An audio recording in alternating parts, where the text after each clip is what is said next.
जीवन में आप लोगों को ऐसे अनुभव से गुजरना पड़ा है, इतनी छोटी आयु में, वो भी दूर, अकेले।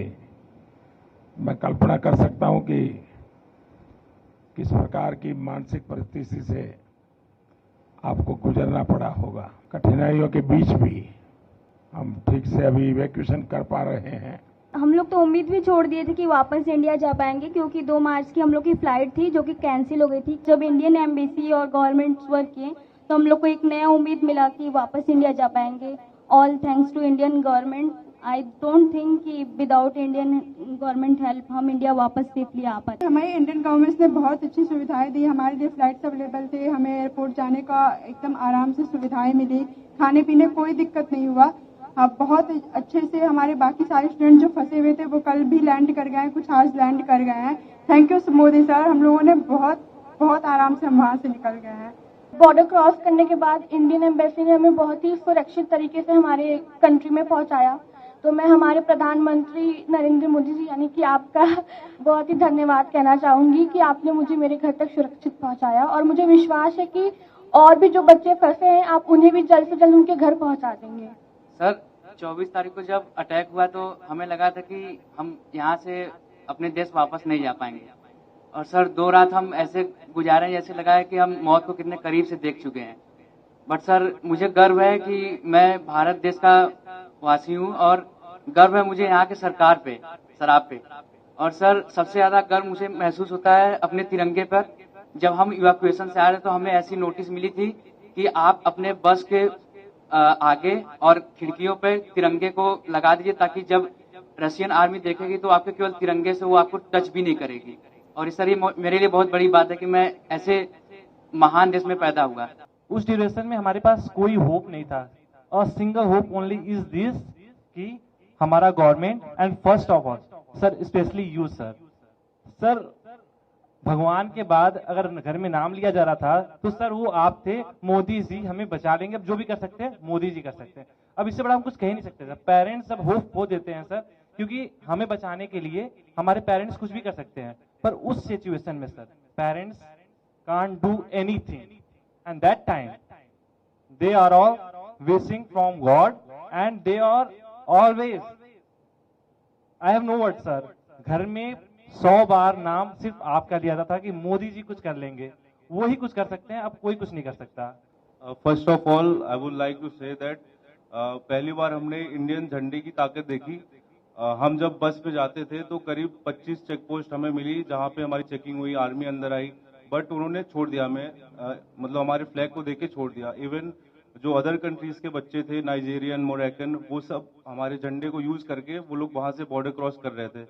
तो sir thank you so much for evacuating us, thank you so much sir. मेरी दादी ने मुझे ये बोला था कि क्योंकि मेरे फादर आर्मी में है, तो उन्होंने बोला था कि तुम्हारे पिताजी ने तो ये वॉर नहीं देखा जो तुम फेस करके आ रही हो, लेकिन उन्होंने ये कहा कि मोदी सरकार जी पे पूरा भरोसा है कि अगर कोई नहीं तो वो तो आपको जरूर ही निकाल देंगे। जब अटैक हुआ था 24 को, तो 25 को हम सारे राशन की लाइन में लगे। हमें लगा कि 1 हफ्ते लग जाएंगे हमें इवैक्यूएशन के लिए, लेकिन हमें 26 को ही मैसेज आ गया कि आज आपका इवैक्यूएशन है। हम बॉर्डर पहुंचे, फिर वहां से हम रोमानियन बॉर्डर को क्रॉस किया, और फिर वहां से इंडियन एम्बेसी ने हमारा बहुत साथ दिया। हमें तुरंत इवैक्यूएट किया गया, फ्री फ्लाइट्स, फ्री एवरीथिंग। मेरे पास तो इंडियन करेंसी भी नहीं थी लाने के लिए कुछ भी। तो हम लोग सो ही नहीं पा रहे थे कि अटैक हो गया, अब हम लोग के साथ भी कुछ भी हो सकता है। और जब हम लोग स्टडी के लिए गए थे उसके जस्ट 1 हफ्ते बाद मेरे पिताजी का देहांत हो गया। तो उसके बाद मेरी मम्मी इतना ज्यादा पैनिक होती थी हमेशा कि तुम कब आओगी, कैसे आओगी, अब मैं कुछ कर भी पाऊंगी कि नहीं कर पाऊंगी। तो उनके पैनिक होने से मैं भी पैनिक हो जाती थी। तो जैसे ही उनको पता चला कि सरकार ने इतना इंतजाम किया है, आ जाऊंगी, जैसे ही उन्होंने मुझे देखा, आपको इतनी दुआएं दी हैं, इतनी दुआएं दी हैं कि आप हमेशा खुश रहे, आप हमेशा जिए। उसके बाद हम लोग को जरा सी भी दिक्कत कहीं भी महसूस नहीं हुई। हमारा इंडिया इतना अच्छा है कि हमारे फ्लैग के जरिए दूसरे नेशंस के लोग निकल रहे हैं। तो thank you so much sir, thank you so much. हमारा देश मजबूत हो, इन सारी समस्याओं का समाधान उसी में है। उसी प्रकार से मैं तो अभी भी मानता हूं कि अगर देश में पहले से मेडिकल एजुकेशन की नीतियां सही होती तो आप लोगों को बाहर नहीं जाना पड़ता, नहीं जाना पड़ता। कौन माँ बाप चाहते कि इस छोटी उम्र में अकेले भेजते, कोई माँ बाप नहीं चाहता। लेकिन हम लगे हैं। देखिए, पहले करीब 300-400 के बीच में हमारे यहाँ मेडिकल कॉलेज थी, अब हम करीब 700 तक पहुंच गए हैं। हर जिले में मेडिकल कॉलेज कर रहे हैं। पहले हमारे देश में कोई 80-90 हजार के बीच में सीटें थी, अब पिछले 5 साल में हम इसको 1.5 लाख तक पहुंचा दिया है। यूपी में भी नए 2100 विद्यार्थियों के लिए सीटें बनाई हैं। यहाँ प्राइवेट मेडिकल कॉलेज भी करीब करीब डबल हो रही है। और मेरी कोशिश है कि हर जिले में मेडिकल कॉलेज हो।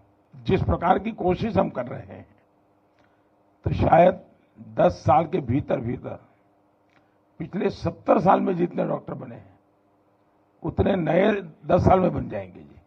इतना बड़ा काम हो जाएगा, तो फिर बच्चों को बाहर भी नहीं जाना पड़ेगा, मजबूरियां खत्म हो जाएगी, परिवार को भी टेंशन नहीं होगा। तो मेरी ये कोशिश है। लेकिन अच्छा है, सबको ये बताइए कि भाई देश के लिए तो कुछ न कुछ करते रहना चाहिए। समाज का कर्ज कभी भूलना नहीं चाहिए। तो इस संकट के समय स्वाभाविक है, क्योंकि अगर कोई बच्चा गुस्सा भी करता है तो मैं मानता हूं ये स्वाभाविक है। भाई, इतनी मुसीबत से आया है और इतनी ठंड में इतना चलना, तो ये बहुत स्वाभाविक है। अगर किसी बच्चे को, उसके माँ बाप को भी अगर गुस्सा है, इवन मेरे लिए, तो भी मेरा मत है कि उसका एक गुस्सा जायज है, जायज है।